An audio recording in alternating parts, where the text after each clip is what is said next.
And you could say that the Earth Mother and the Sky Father are the main deities in the Maui culture. Are they the same throughout all of Polynesia as well, or is this Yes, is oh yes. The Earth Mother and the Sky Father is also represented in Hawaiian culture oh as Papa, hmm. or referring to Pele as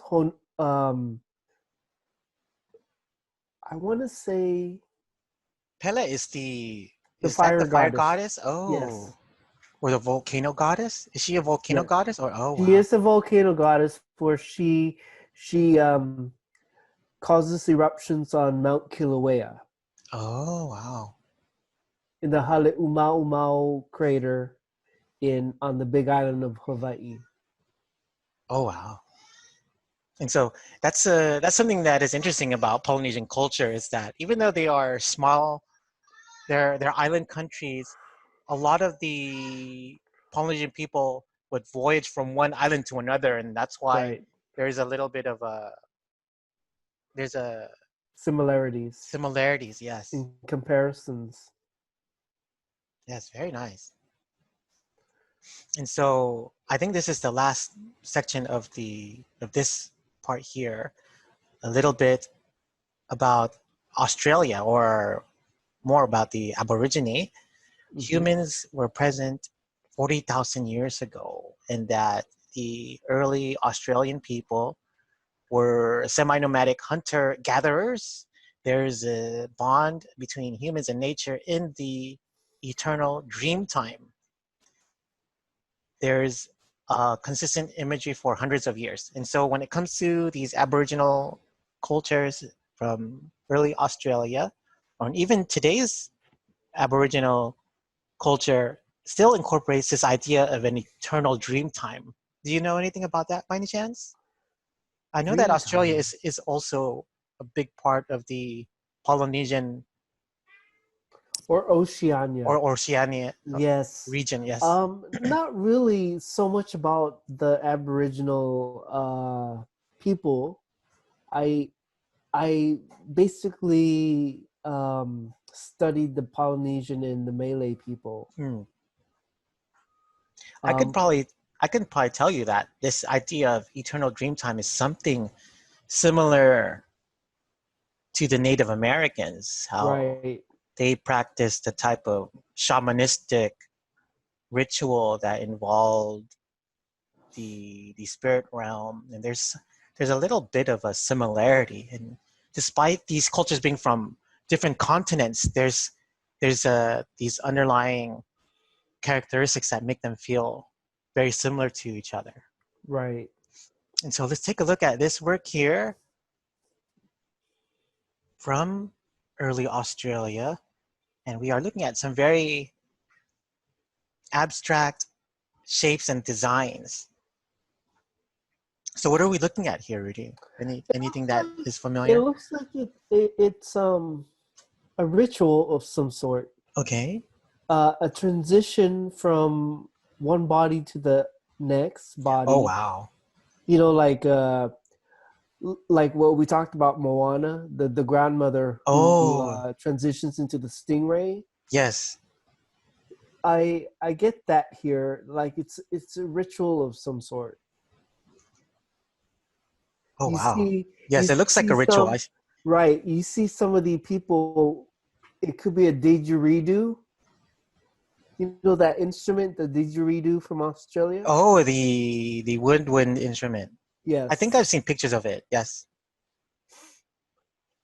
Very nice. And it looks like there's a musical element in that Mm-hmm. the instruments are shown. It looks like there's figures on the lower left that are looks like they're hitting sticks together maybe. So Right. they're creating some sort of rhythm perhaps. On the upper right corner, we have figures where their legs and their arms are outstretched, and it looks like they're moving some sort. So perhaps they're engaged in a dance. So, and again, these are just my speculations, and so we are looking at different registers in terms of time, and Right. you could say that is this more like a circle timeline where this happened first and this happened next and so on? What do you think? Looking at Um, this really interesting this it is circle. really interesting. It is really interesting. It's like basically the cycle of life. I would have to say, you know, where everything's connected Oh from, yes.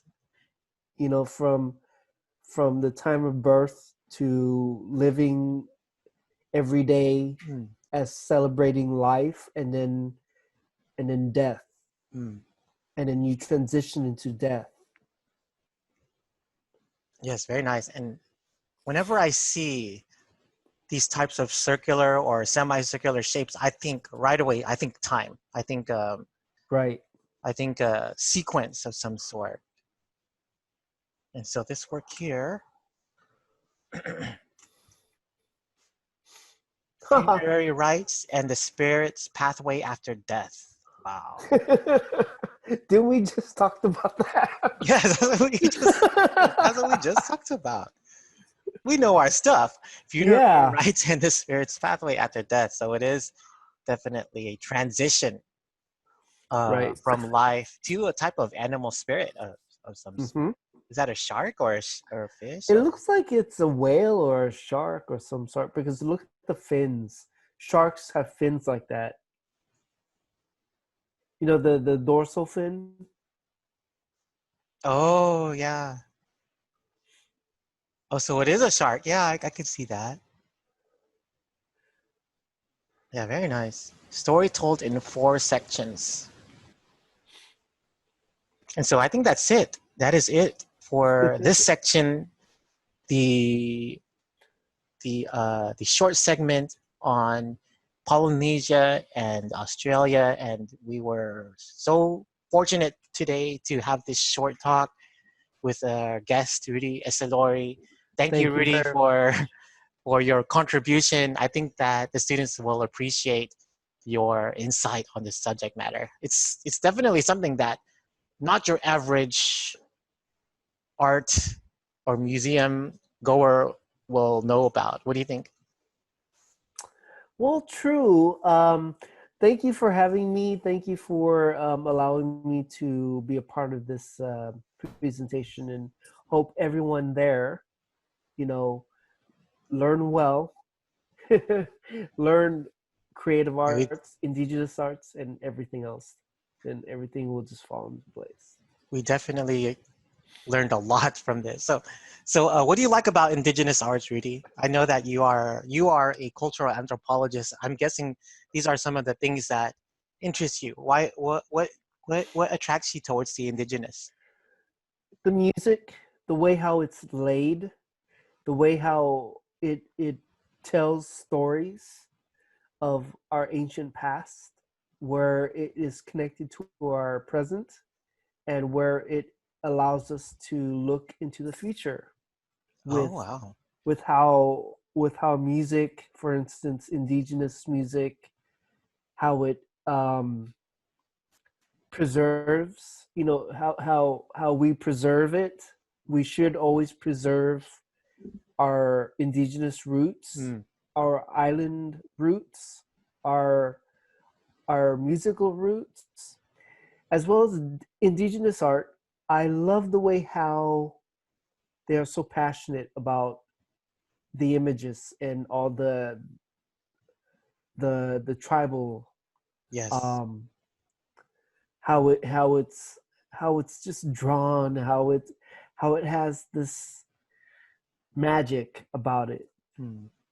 It's one of the ways that we can document or or sympathize with the way people were living there at the time. Mm-hmm. So yes, thank you again, Rudy, Thank you for having for me. You're for very joining welcome. us. Yeah, it's been fun. But Yes. yes, I'm going to end this section for now, and we'll talk to you guys again soon. Have a good day. Bye bye.